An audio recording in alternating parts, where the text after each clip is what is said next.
তিলোত্তমার বিচারের দাবিতে এই শহর দেখেছে প্রতিবাদ। সেই প্রতিবাদ কখনো মিটিং, কখনো মিছিল, কখনো মানববন্ধন, গানে গানেও প্রতিবাদ হয়েছে।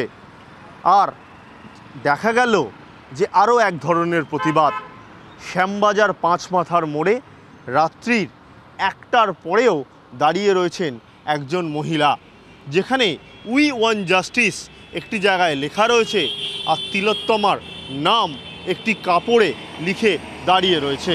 UEM Jaipur is a perfect target for prospective students aspiring for good jobs, good education with future-ready skills. তিনি নিজেই বলছেন যে তিনি বিচার চান। দীর্ঘদিন হয়ে গেছে, প্রায় 1 মাস হতে চলল, তাই তিনি এখানে দাঁড়িয়ে রয়েছেন। আপনি কতক্ষণ দাঁড়িয়ে থাকবেন? আমি বিগত 6 ঘন্টা ধরে দাঁড়িয়ে রয়েছি। যতক্ষণ শরীর ভেঙে না পড়ছে ততক্ষণ আমি এখানে দাঁড়িয়ে থাকব। আমি আমার অ্যাজিটেশনকে কোনোভাবে কমাতে পারছি না, সে কারণে আমার প্রফেশনাল এও হ্যাম্পার্ড হচ্ছে, মেন্টাল হেলথ হ্যাম্পার্ড হচ্ছে, এবং যতবারই নিজের প্রিভিয়াস কথা ভাবছি এগুলো তার সামনে তুচ্ছ মনে হচ্ছে, মানে আমার সেগুলো তার এই ঘটনার সামনে তুচ্ছ মনে হচ্ছে। সুতরাং আই হ্যাভ টু প্রতিরোধ ছাড়া আর কোনো উপায় নেই। যতদিন না বিচার পাচ্ছি আমরা রাজপথ ছাড়ব না। রাত্রির 1টার পরেও আপনি দাঁড়িয়ে রয়েছেন, এত রাত্রে কেন? কারণ আমি এই শহরেরই এক নাগরিক এবং আমি একজন মহিলা। তো যা পরিস্থিতি চারদিকে, সেটা আগে আমরা কলকাতাকে বলতাম সিটি অফ জয়, এখন কোথাও গিয়ে আমাদের মনে হচ্ছে কলকাতা এই সিটি অফ ভয়। এবং এর পেছনে খুচরো কিছু মানুষকে ধরা হচ্ছে এবং প্রপার যুক্তিতে না। এবং একার যে কারণে যে প্রশ্নটা আপনি করলেন, আমি দেখতে চাই যে আরজি করের সামনেও যথেষ্ট পুলিশ থাকে। আমি দেখতে চাই যে এই পাঁচমাথার মোড়ে একা একটি মেয়ে হয়ে আমি কতখানি সেফ।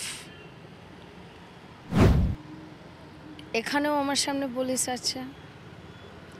আমার সেফটির শুধু আমার না, আমার সামনের প্রজন্ম, আমার সমগোত্রীয়, আমার কলিগস, আমার সহপাঠী, সহযোদ্ধা, তারা সেফ কতটা, আমি এটা দেখতে চেয়েছিলাম।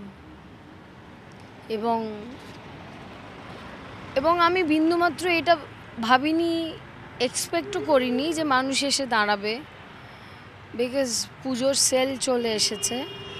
কিন্তু এই যে পুজোর সেলের হুজুগ মানুষকে যেন কোনোভাবে ভুলিয়ে না দেয় এই ইনসিডেন্টটা, সেটার জন্য আজকে আমি এই পাঁচমাথার মোড়ে দাঁড়িয়ে আছি। রাত্রিবেলা কেন মেয়েরা বেরোতে পারবে না, আমার প্রশ্ন সেটা। যদি ছেলেরা রাত্রিবেলা বেরোতে পারে, মেয়েরা কেন রাত্রিবেলা বেরোতে পারবে না? মেয়েদের কেন পোশাক আশাক নিয়ে এত কথার উত্তর দিতে হবে? মেয়েরা কি পড়বে না পড়বে সেই দিয়ে ক্যারেক্টার জাজমেন্ট করার কে? মানে যারা করে তারা এত অপ্রাসঙ্গিক যুক্তিসঙ্গত কথা বলুন না।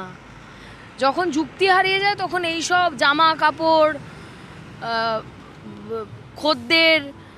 খদ্দেরের সঙ্গে দর কষাকষি আমরা সুজেটের বেলায় দেখেছি, তখন সেই প্লে কার্ডগুলো খেলেন। সুতরাং আমার কোথাও গিয়ে মনে হয়েছে যে হয়তো কেউ আমায় দেখছে না এবং আমি কোনো ফুটেজ পাওয়ার জন্য এখানে দাঁড়িয়ে নেই।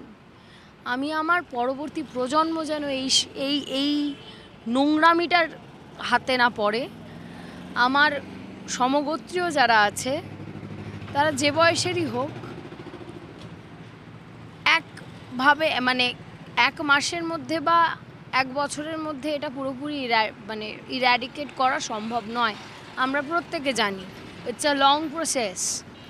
কিন্তু যাদের আমরা ইলেক্ট করে মুখ্যমন্ত্রী হিসেবে এনেছি এবং তার কাঁধে পুলিশ মন্ত্রীর দায়ভার রয়েছে, তার তো উচিত ছিল যে এই পুরো জিনিসটার দায়িত্ব নিজের কাঁধে নেওয়া। আমাদের খেপিয়েছে আরও, আমাদের অ্যাজিটেট করেছে আরও, ওনার অংশগ্রহণ না করা।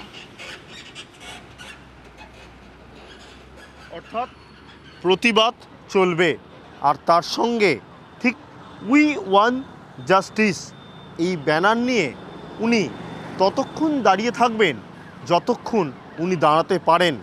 নিজেই বলছেন স্বাভাবিকভাবেই শ্যামবাজার পাঁচমাথার মোড়ে এখানে অনেক প্রতিবাদ দেখা গেছে, আর দেখা গেল আরও এক প্রতিবাদ যেখানে একাই একজন মহিলা দাঁড়িয়ে তিনি বলছেন উই ওয়ান জাস্টিস। ক্যামেরায় অর্ঘ্যর সঙ্গে সুশোভন, TV9 বাংলা।